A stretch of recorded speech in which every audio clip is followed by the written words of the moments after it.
السلام علیکم. آپ دیکھ رہے ہیں یوٹیوب چینل ڈاکٹر جلیل اسلام آفیشل. بہت لوگ بڑے مغرورے ہوتے ہیں، بڑا ہی تکبر ہوتا ہے، اور وہ تکبر لیے ہی چلتے جاتے ہیں، نقصان بھی اٹھا لیتے ہیں، لیکن تکبر جاتا نہیں ہے، اور آخر سب کچھ ختم ہو جاتا ہے.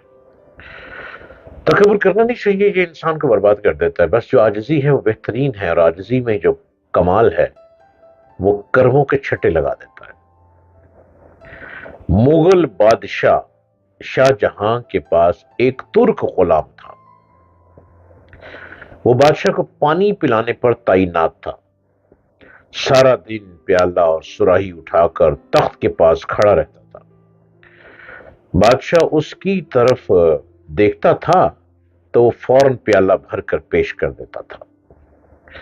وہ برسوں سے یہ ڈیوٹی سر انجام دے رہا تھا، اور بڑی حد تک بادشاہ کا رمز شناس ہو چکا تھا. لیکن ایک دن اس سے غلطی ہو گئی، یعنی بادشاہ کا رازدان ہو چکا تھا. ایک دن اس سے غلطی ہو گئی، بادشاہ کو یہ پیالہ پیش کیا. بادشاہ گھونٹ بھرنے لگا تو شاہی پیالے کا ایک کنارہ جھوڑا ہوا تھا، یعنی وہ تھوڑا سا ٹوٹا ہوا تھا سائڈ سے وہ پیالہ، اور ٹوٹے ہوئے پیالے میں پانی پینا ہندوستان کے بادشاہ کی توہین تھی. بادشاہ نے پیالہ نیچے دے مارا اور غلام کو 20 کوڑے لگانے کی سزا سنا دی. بادشاہ کا حکم آخری حکم تھا. غلام کو کوڑے بھی لگ گئے اور وہ ڈیوٹی سے فارغ بھی ہو گیا. وقت بدلا. اورنگزیب عالمگیر نے اپنے والد کو قید میں ڈال دیا، اور وہ تمام غلام اور ملازمین بوڑھے بادشاہ پر تعینات کر دیے جنہیں کبھی شاہ جہاں نے سزائیں دی تھیں. وہ پانی پلانے والا غلام بھی ان ملازموں میں شامل تھا. بادشاہ کو قید میں پیاس محسوس ہوئی. پانی مانگا. غلام آیا اور پیالہ بادشاہ کے ہاتھ میں پکڑا دیا. بادشاہ نے پیالے کو غور سے دیکھا.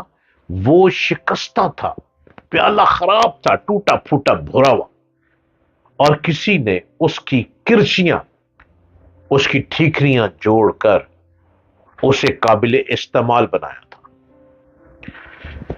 بادشاہ نے حسرت سے پیالہ دیکھا اور پھر غلام کی طرف دیکھ کر پوچھا، میرے ساتھ یہ سلوک کیوں؟ غلام مسکرا کر عرض کیا، حضور یہ وقت کا سلوک ہے. یہ وہی پیالہ ہے جس کا ایک کونا بھرنے پر آپ نے اس میں پانی پینے سے انکار کر دیا تھا اور اسے زمین پر مار کر توڑ دیا تھا. میں نے اس ٹوٹے ہوئے پیالے کی کرچیاں اٹھا لی تھی. میں نے انہیں جوڑا اور اس گھڑی کا انتظار کرنے لگا جب آپ کو وقت اس پیالے میں پینے پر مجبور کرے گا. اور بادشاہ سلامت وہ وقت آ گیا. شاہ جہاں کی آنکھوں میں آنسو آ گئے. یہ آنسو اگر نہ بھی آتے تو بھی بادشاہ نے باقی زندگی پانی اسی ٹوٹے ہوئے پیالے میں پینا تھا. کیوں؟ کیونکہ یہ دنیا کا ایک وادی ہے، اور اس وادی میں ہر شخص کو اپنی انا، اپنے تکبر اور اپنی حماقتوں کی باز گشت بہرحال سننا پڑتی ہے.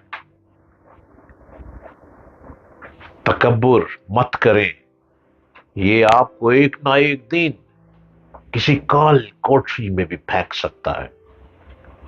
ایک بار جناب بہلول کسی نخلستان میں تشریف رکھتے تھے. بادب بامراد اور بے ادب بے نصیب. بہلول کسی نخلستان میں تشریف رکھتے تھے. ایک تاجر کا وہاں سے گزر ہوا. وہ آپ کے پاس آیا اور سلام کر کے مؤدب سامنے بیٹھ گیا بڑے ادب کے ساتھ، اور انتہائی ادب سے گزارش کی، حضور تجارت کی کون سی ایسی جنس خریدوں جس میں بہت نفع ہو؟ جناب بہلول نے فرمایا، کالا کپڑا لے لو. تاجر نے شکریہ ادا کیا اور الٹے قدموں چلتا واپس چلا گیا۔ جا کر اس نے علاقے میں دستیاب تمام سیاہ کپڑا خرید لیا۔ کچھ دنوں بعد شہر کا بہت بڑا آدمی انتقال کر گیا۔ ماتمی لباس کے لیے سارا شہر سیاہ کپڑے کی تلاش میں نکل کھڑا ہوا۔ اب کپڑا سارا اس تاجر کے پاس ذخیرہ تھا۔ اس نے منہ مانگے داموں فروخت کیا اور اپنا نفع کمایا جتنا ساری زندگی نہ کمایا تھا، اور بہت ہی امیر کبیر ہو گیا۔ کچھ عرصے بعد وہ گھوڑے پر سوار کہیں سے گزرا۔ جناب بہلول وہاں تشریف رکھتے تھے۔ وہ وہیں گھوڑے پر بیٹھے بولا، او دیوانے، اب کی بار کیا لوں؟ بہلول نے فرمایا، تربوز لے لو۔ وہ بھاگا گیا اور ساری دولت سے پورے ملک سے تربوز خرید لیے۔ ایک ہی ہفتے میں سب خراب ہو گئے اور وہ کوڑی کوڑی کو محتاج ہو گیا۔ اسی خستہ حالی میں گھومتے پھرتے اس کی ملاقات جناب بہلول سے ہو گئی، تو اس نے کہا، یہ آپ نے میرے ساتھ کیا کیا؟ جناب بہلول نے فرمایا، میں نے نہیں، تیرے لہجے نے، تیرے لفظوں نے، تیرے انداز نے، تیری بے ادبی نے، تیرے لہجے اور الفاظ نے سب کیا۔ جب تو نے ادب سے پوچھا تو مالا مال ہو گیا، اور جب گستاخی کی تو کنگال ہو گیا۔ اس کو کہتے ہیں با ادب با نصیب، بے ادب بے نصیب۔ یہ بہلول ایک بہت بڑے بزرگ گزرے ہیں۔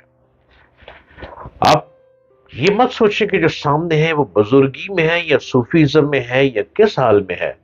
آپ یہ سوچیں کہ آپ نے بات کس طرح کرنی ہے، آپ کی گفتگو کا انداز کیا ہے، آپ کے لفظوں کی ادائیگی کیا ہے، آپ کی باتوں کا جوڑ توڑ کیا ہے، آپ کے آنکھوں کا ادب کیا کہتا ہے، آپ کی ملنے کا انداز کیسا ہے۔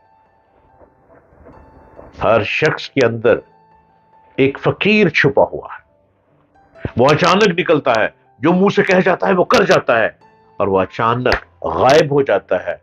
اس لیے جس سے بھی ملیں ادب احترام کے ساتھ ملیں، اور اسی ادب اور احترام میں آپ سب کچھ پالیں گے۔